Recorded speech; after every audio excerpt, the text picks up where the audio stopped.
ಜಿಲ್ಲೆ ಕಾರ್ಕಳ ಮಾಜಿ ಮುಖ್ಯಮಂತ್ರಿ ವೀರಪ್ಪ ಮೊಯ್ಲಿರವರ ರಾಜಕೀಯಕ್ಕೆ 50 ವರ್ಷ ತುಂಬಿದ್ದು ಹಾಗೂ ಕಾಂಗ್ರೆಸ್ ಪದಾಧಿಕಾರಿಗಳ ಪ್ರಮಾಣ ವಚನದ ಹಿನ್ನೆಲೆಯಲ್ಲಿ ಮಾರ್ಚ್ 2 ರಂದು ಕಾಂಗ್ರೆಸ್ ಕುಟುಂಬೋತ್ಸವ ಕಾರ್ಯಕ್ರಮವನ್ನು ಅದ್ದೂರಿಯಾಗಿ ಆಯೋಜಿಸಲಾಗಿದೆ ಎಂದು ಕಾರ್ಕಳ ಬ್ಲಾಕ್ ಕಾಂಗ್ರೆಸ್ ಅಧ್ಯಕ್ಷ ಶುಭದರಾವ್ ತಿಳಿಸಿದರು. ಅವರು ಕಾರ್ಕಳ ತಾಲೂಕು ಸರ್ವಜ್ಞ ವೃತ್ತದ ಬಳಿಯ ಕಾಂಗ್ರೆಸ್ ಪಕ್ಷದ ಕಚೇರಿಯಲ್ಲಿ ನಡೆದ ಸುದ್ದಿಗೋಷ್ಠಿಯನ್ನು ಉದ್ದೇಶಿಸಿ ಮಾತನಾಡಿದರು. ಕರ್ನಾಟಕ ಸರಕಾರದ ಉಪಮುಖ್ಯಮಂತ್ರಿಗಳು, ರಾಜ್ಯ ಕಾಂಗ್ರೆಸ್ ಅಧ್ಯಕ್ಷರಾದ ಡಿಕೆ ಶಿವಕುಮಾರ್ ಮೊದಲ ಬಾರಿಗೆ ಕಾರ್ಕಳಕ್ಕೆ ಆಗಮಿಸುತ್ತಿದ್ದಾರೆ. ಕಾರ್ಕಳ ವಿಧಾನಸಭಾ ಕ್ಷೇತ್ರದಲ್ಲಿ ಪ್ರತಿನಿಧಿಸಿ 50 ವರ್ಷಗಳನ್ನು ಪೂರೈಸಿರುವ ವೀರಪ್ಪ ಮೊಯ್ಲಿಯವರು ಕೇಂದ್ರ ಸಚಿವರಾಗಿ, ಕವಿಯಾಗಿ ಮುಖ್ಯಮಂತ್ರಿ ಗುರುತಿಸಿಕೊಂಡವರು. ಅದರಂತೆಯೇ ಮುಂದಿನ ತಾಲೂಕು ಪಂಚಾಯತ್ ಹಾಗೂ ಜಿಲ್ಲಾ ಪಂಚಾಯತ್ಗಳ ಚುನಾವಣೆ ಮುಂದಿಟ್ಟು ಕಾಂಗ್ರೆಸ್ ಪಕ್ಷದ ಕಾರ್ಯಕರ್ತರಿಗೆ ಕಿವಿಮಾತು ಹೇಳಲಿದ್ದಾರೆ. ಕಾರ್ಕಳದ 209 ಬೂತ್ಗಳು ಸೇರಿದಂತೆ ಅವಿಭಾಜಿತ ದಕ್ಷಿಣ ಕನ್ನಡ ಸೇರಿದಂತೆ ಒಟ್ಟು 10,000ದಿಂದ 15,000 ಕಾಂಗ್ರೆಸ್ ಕಾರ್ಯಕರ್ತರು ಸೇರುವ ನಿರೀಕ್ಷೆಯಿದೆ. ಡಿಕೆಶಿ ಕೇವಲ ಕನಕಪುರದ ಬಂಡೆಯಲ್ಲ, ಕರ್ನಾಟಕದ ಬಂಡೆಯಾಗಿದ್ದಾರೆ ಎಂದು ಶುಭದರಾವ್ ತಿಳಿಸಿದರು. ಕಳೆದ ಹಲವಾರು ವರ್ಷಗಳಿಂದ ಹೊರನಡೆದಿದ್ದ ಕಾರ್ಯಕರ್ತರನ್ನು ಕಾಂಗ್ರೆಸ್ ಸೇರಲು ಶುಭದರಾವ್ ಮನವಿ ಮಾಡಿದರು. ಕಾರ್ಯಕ್ರಮದ ವೇಳೆ ಅನೇಕ ಕಾರ್ಯಕರ್ತರು ಕಾಂಗ್ರೆಸ್ ಪಕ್ಷ ಸೇರಲಿದ್ದಾರೆ ಎಂದರು.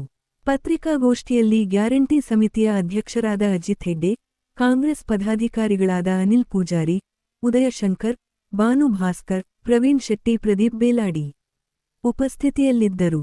ವರದಿ ಅರುಣ್ ಭಟ್, ಕಾರ್ಕಳ. ನಮಸ್ಕಾರ. ಕಾರ್ಕಳ ಕಾಂಗ್ರೆಸ್ ವತಿಯಿಂದ ಕರೆಯಲಾಗಿರುವಂತಹ ಇಂದಿನ ಪತ್ರಿಕಾಗೋಷ್ಠಿಯಲ್ಲಿ ಉಪಸ್ಥಿತರಿರುವಂತಹ ಮುದ್ರಣ ಮಾಧ್ಯಮ ಹಾಗೂ ದೃಶ್ಯ ಮಾಧ್ಯಮ ಹಾಗೂ ಡಿಜಿಟಲ್ ಮಾಧ್ಯಮದ ಎಲ್ಲ ಪತ್ರಕರ್ತ ಮಿತ್ರರಿಗೆ ನಮ್ಮ ಕಾಂಗ್ರೆಸ್ ಪರವಾಗಿ ಆತ್ಮೀಯ ಸ್ವಾಗತವನ್ನು ಕೋರ್ತೇವೆ. ಇವತ್ತಿನ ಪತ್ರಿಕಾಗೋಷ್ಠಿಯಲ್ಲಿ ಉಪಸ್ಥಿತರಿರುವಂತಹ ನಮ್ಮ ಬ್ಲಾಕ್ ಕಾಂಗ್ರೆಸ್ ಅಧ್ಯಕ್ಷರಾದಂತಹ ಶುಭದರಾವ್ ಅವರಿಗೆ ಹಾಗೂ ಕಾರ್ಕಳ ತಾಲೂಕು ಗ್ಯಾರಂಟಿ ಯೋಜನೆಗಳ ಸಮಿತಿಯ ಅಧ್ಯಕ್ಷರಾದಂತಹ ಅಜಿತ್ ಹೆಗ್ಡೆ ಮಾಳ ಹಾಗೂ ನಮ್ಮ ಕಾರ್ಕಳ ಬ್ಲಾಕ್ ಹಿಂದುಳಿದ ವರ್ಗಗಳ ಅಧ್ಯಕ್ಷರಾಗಿರುವಂತಹ ಅನಿಲ್ ಪೂಜಾರಿ ನೆಲ್ಲಿಗುಡ್ಡೆ ಮತ್ತು ಕಿಸಾನ್ ಘಟಕದ ಅಧ್ಯಕ್ಷರಾಗಿರುವಂತಹ ಉದಯ ಶೆಟ್ಟಿ ಅವರು ಹಾಗೂ ಮಹಿಳಾ ಬ್ಲಾಕ್ ಕಾಂಗ್ರೆಸ್ಸಿನ ಅಧ್ಯಕ್ಷರಾಗಿರುವಂತಹ ಶ್ರೀಮತಿ ಭಾನು ಭಾಸ್ಕರ್ ಹಾಗೂ ಪುರಸಭೆಯ ಸದಸ್ಯರಾದಂತಹ ಪ್ರವೀಣ್ ಶೆಟ್ಟಿ ಅವರಿಗೆ ಈ ಪತ್ರಿಕಾಗೋಷ್ಠಿಗೆ ಆತ್ಮೀಯ ಸ್ವಾಗತವನ್ನು ಕೋರುತ್ತಾ ಇಂದಿನ ಪತ್ರಿಕಾಗೋಷ್ಠಿಯನ್ನು ನಮ್ಮ ನಾಯಕರಾದಂತಹ ಶುಭದರಾವ್ ಅವರು ಮುಂದುವರಿಸಬೇಕಾಗಿ ನೋಡಿದ್ದಾರೆ. ಎಲ್ಲರಿಗೂ ನಮಸ್ಕಾರ.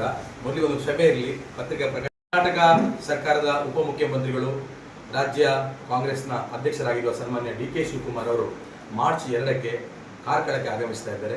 ಪ್ರಥಮ ಬಾರಿಗೆ ಕಾರ್ಕಳಕ್ಕೆ ಅವರು ಆಗಮಿಸುವ ಸಂದರ್ಭದಲ್ಲಿ ಅವರನ್ನು ಅತ್ಯಂತ ಅದ್ದೂರಿಯಾಗಿ ಒಂದು ಸ್ವಾಗತಿಸುವ ಕಾರ್ಯಕ್ರಮ, ಅದರ ಜೊತೆಯಲ್ಲಿ ಆಯೋಜನಿಸಿರುವ ಕಾರ್ಕಳ ಕುಟುಂಬೋತ್ಸವವನ್ನು ಅತ್ಯಂತ ವಿಜೃಂಭಣೆಯಾಗಿ ನಡೆಸುವ ಉದ್ದೇಶಕ್ಕಾಗಿ ಇವತ್ತು ಮಾಧ್ಯಮ ಮಿತ್ರರನ್ನು ಕರೆದು ಮಾತಾಡುವ ನಿಟ್ಟಿನಲ್ಲಿ ಈ ಪತ್ರಿಕಾಗೋಷ್ಠಿಯನ್ನು ಕರೆದಿದ್ದೇವೆ.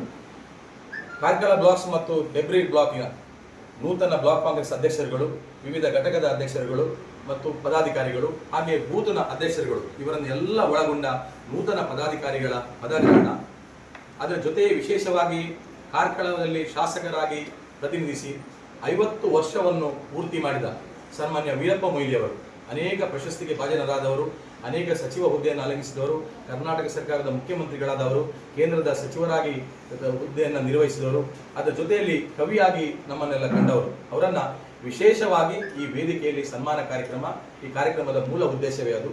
ಅದರ ಜೊತೆಯಲ್ಲಿ ಹಿರಿಯ ಕಾಂಗ್ರೆಸ್ಸಿಗರಿಗೆ ಸನ್ಮಾನ ಮಾಡುವ ಕಾರ್ಯಕ್ರಮ ಮತ್ತು ಕಾರ್ಯಕರ್ತರಲ್ಲಿ ಒಂದು ಉತ್ಸವವನ್ನು ತುಂಬಿಸುವಂತ, ಕಾರ್ಯಕರ್ತರೆಲ್ಲರೂ ಕೂಡ ಸೇರಿಕೊಂಡು ಸಂಭ್ರಮಿಸುವಂತಹ ಇದು ಕಾರ್ಯಕರ್ತರ ಒಂದು ಉತ್ಸವದ ಕಾರ್ಯಕ್ರಮ. ಅದು ಕಾಂಗ್ರೆಸ್ ಕುಟುಂಬೋತ್ಸವ ಅನ್ನುವಂಥ ಒಂದು ಹೆಸರಲ್ಲಿ ನಾವು ಆಯೋಜನೆ ಮಾಡಿದ್ದೇವೆ.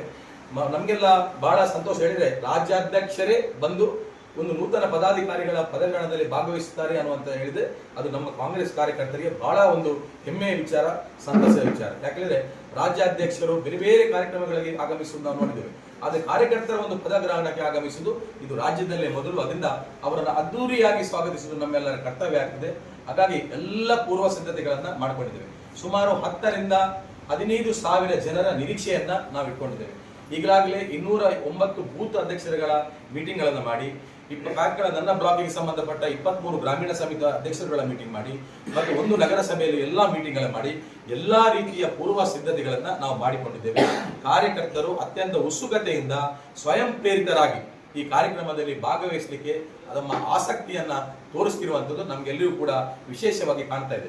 ಯಾಕಂದ್ರೆ ಡಿಕೆ ಶಿವಕುಮಾರ್ ಅವರನ್ನ ನಾವು ಕನಕಪುರದ ಬಂಡೆ ಅಂತ ಹೇಳ್ತೇವೆ, ಆದ್ರೆ ನಾವು ಕಾರ್ಕಳದವರಿಗೆ ಡಿ ಕೆ ಶಿವಕುಮಾರ್ಗೆ ಏನು ಹೇಳಿದ್ರೆ ಅವರು ಕೇವಲ ಕನಕಪುರದ ಬಂಡೆ ಅಲ್ಲ, ಅವರು ಕರ್ನಾಟಕದ ಬಂಡೆ ಅನ್ನುವಂಥ ಬಿರುದನ್ನ ಈ ಸಂದರ್ಭದಲ್ಲಿ ನಾವು ಈ ಕುಟುಂಬೋತ್ಸವದಲ್ಲಿ ನಾವು ಅವರಿಗೆ ಕೊಡ್ಲಿಕ್ಕಿದ್ದೇವೆ. ಅದರಿಂದ ಅವರ ಆಗಮನವೇ ನಮಗೆ ಒಂದು ಉತ್ಸಾಹಕ್ಕೆ ಒಂದು ಪ್ರಮುಖ ಕಾರಣ ಆಗಿದೆ.